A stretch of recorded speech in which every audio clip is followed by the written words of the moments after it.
Welcome to the Deep Dive. Today, we've got a really powerful set of source material in front of us. Yeah, this one's interesting. It's a kind of tactical guide, a list of 8 specific life skills or maybe attitudes designed to elevate your performance. The promise is pretty bold. It's about moving you ahead of what the article calls 99% of people. It is a bold promise, but what I like is that the framework is really sound. It just immediately throws out the idea that a successful life is some kind of, lucky break. Like winning the lottery. Exactly. The central idea here is that success is the direct result of building and, more importantly, actually practicing the right habits and skills. Right. And that's our mission today. We're going to tear through this list of 8 skills and really pull out the essential, the practical, and sometimes the surprising little nuggets. Because we all know these skills, like control your emotions, they sound so simple on paper. But the real challenge, and what makes this a deep dive, is exploring that huge gap between knowing something in your head and actually doing it consistently with all the friction of daily life. And what's clear right from the start is this message of agency.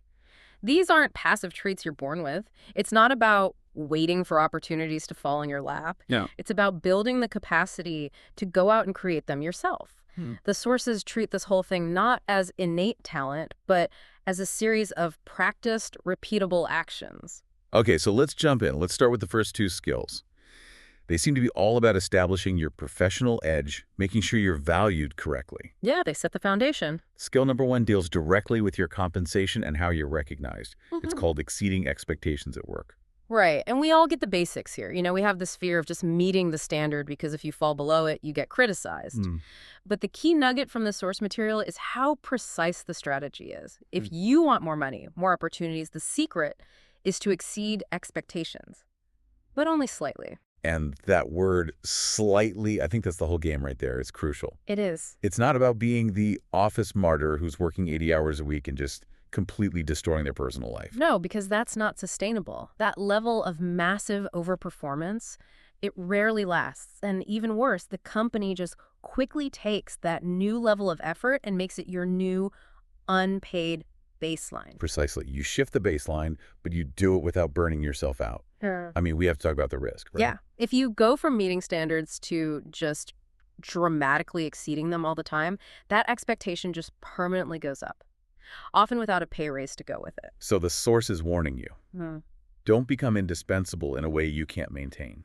The goal is to create a pattern of high-quality delivery, something that gives you a subtle, noticeable advantage over everyone else. It shows you have a higher ceiling, but you're not sacrificing your sanity to prove it. And once you've established that reputation for, balanced, high-quality work, that leads you right into skill number 2. Building your personal brand. Yeah, and this is where it gets tactical. This isn't just about a logo or some catchy headline on your LinkedIn profile. Not at all. The source material frames brand building as a necessary strategy. It helps you establish a really clear, authentic position for yourself in the market. So you're defining your own value. You're defining your value independently instead of letting your current boss or your current industry define it for you. Okay, so what does that independent value look like in practice? Let's say I've been exceeding expectations slightly. How does building a brand turn that into actual power? It becomes leverage, pure and simple. When you have a strong, specialized brand, you stop being just a replaceable employee, a cog in the machine. And you become. You become a sought-after expert. Yeah. And that means you have more power in negotiations, you get more opportunities coming to you, and you have a clear defense against being undervalued. Your worth is based on your unique reputation out there in the market, not just on your last performance review. That foundation is everything. But, okay, the world is intensely competitive.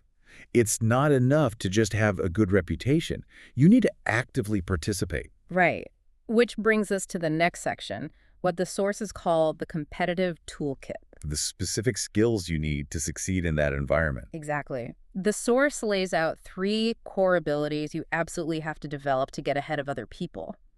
First, you need strong creative thinking skills. Why? Second, you need multifunctional skills, which is basically adaptability. Being able to wear different hats. And third, you need robust technology skills to navigate, the modern digital world. The tech and the multifunctional parts, those make immediate sense. You have to speak the language of the modern workplace. You have to be flexible.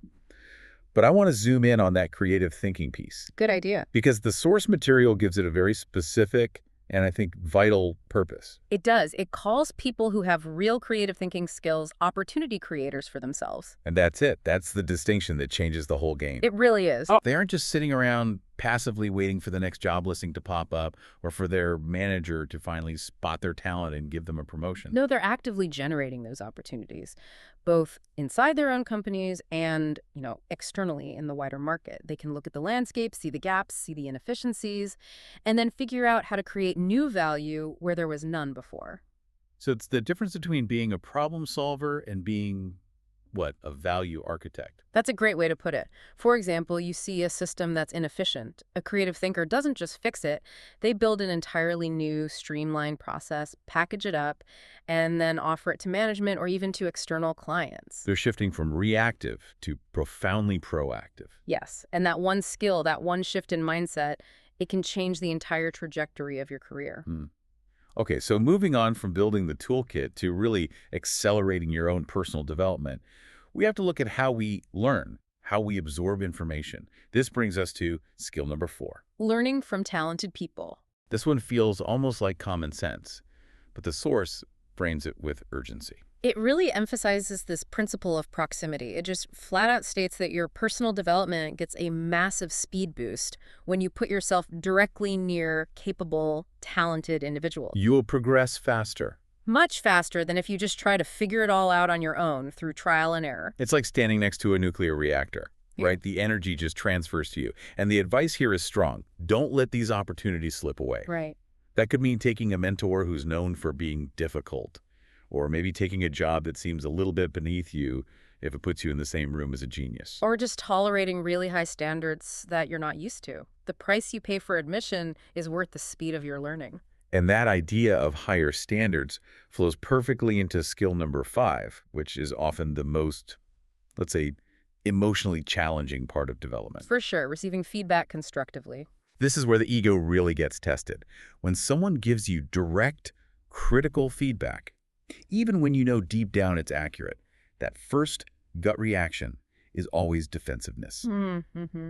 You feel like your value is being attacked or diminished. Yeah. And that's the self-improvement paradox the source talks about. It flips that script completely. It argues that the people who give you useful, straightforward criticism are actually helping you become more valuable. So embracing that criticism is the fastest way to get better. It is, but, and this is a big but, how do you handle all the noise? Right. You have to learn to tell the difference between useful criticism, which is meant to beat you up, and just meaningless insults or random negativity, which is only there to tear you down. And that distinction requires training your mind, which we're going to get to next. But the memorable detail here is a very stark warning. Don't let external words dictate your internal value. Exactly. The source says, don't let the value you've built your entire life be destroyed by a few seconds of harsh, maybe even misplaced words. So you have to develop this internal filter that only lets in the actionable, useful stuff. If the criticism isn't about growth, you just have to discard it. Right, let it go. Protecting that internal sense of self. That brings us to the final and maybe the most foundational section of all, internal mastery. This is all about how resilient and powerful your mindset is.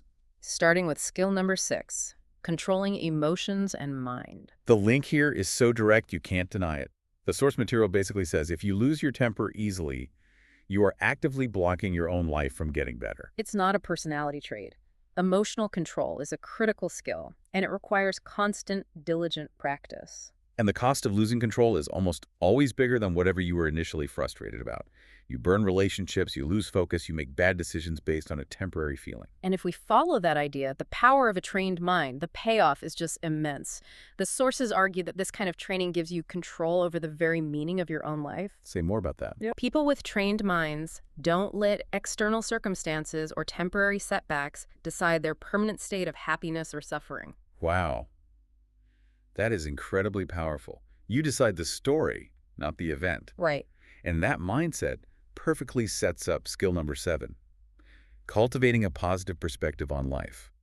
This is about where you choose to put your mental energy when you're facing a challenge. The source material is brutally blunt on this point.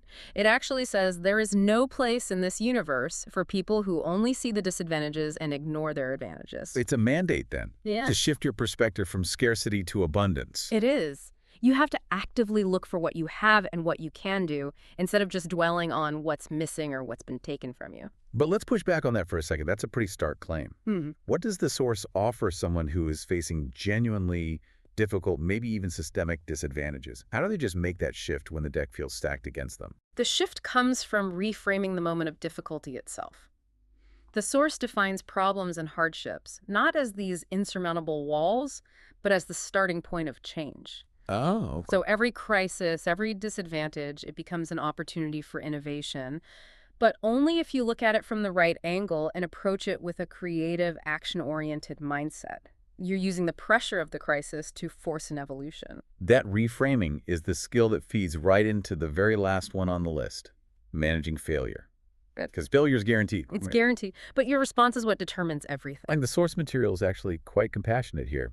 It gives you permission to feel the sadness, to experience the emotions that come with a major setback. Yeah, it says you can be sad about life's problems, but the instruction is critical. You must not waste your time dwelling on the suffering or, drowning in it. Because dwelling is passive. The idea is to let the emotion process and then get back to action. But what if the problems just feel so huge, it seems impossible to continue? The advice is really clear. Don't quit entirely. Instead, rest for a while, then come back and try again. And that's the key distinction, isn't it? Between resting and giving up. It's everything. Resting is active, it's recharging so you can fight on. Giving up is just a permanent stop. So rest becomes this active step towards your future success, not just a way to avoid the problem.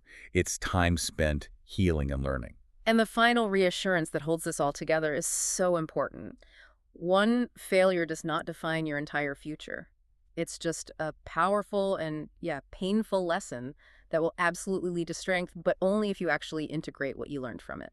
So we've gone through all 8 skills, from strategic performance to internal resilience. And while they all sound simple enough on their own, The core message that the source material leaves us with is that the real difficulty and the real thing that separates people is practicing them seriously and consistently. consistency is the absolute key. It's the cumulative effect of all those small, repeated actions. That daily choice to exceed expectations just slightly, or that moment-to-moment decision to choose useful criticism over your own defensive ego. Yeah. If you can develop these skills and use them all the time, you just naturally step ahead of most people. That consistency is the habit loop. That's what defines the 1% versus the 99%. It's not about these grand, heroic gestures. It's the daily choice to manage your emotions, to seek out the best people, to reframe a crisis. Which leaves us with a final provocative thought for you to carry forward from this deep dive, one that connects 2 of these really powerful concepts. Okay. We spent time talking about how a trained mind determines the meaning of life and prevents suffering. And we also just noted that failure requires rest for recharging. So the question is this: if you really have control over meaning, how do you intentionally define rest in a way that maximizes that recharging, rather than just letting rest be passively defined by your own exhaustion or your need to avoid a problem? That's a great question to chew on. Think about that connection. If your mind controls meaning, then your rest period should be strategically meaningful. It should be designed to accelerate your recovery and your learning. So as you go into your week, consider which of these 8 skills, maybe it's emotional control, or maybe it's actively seeking proximity to talent, which one do you need to practice most consistently?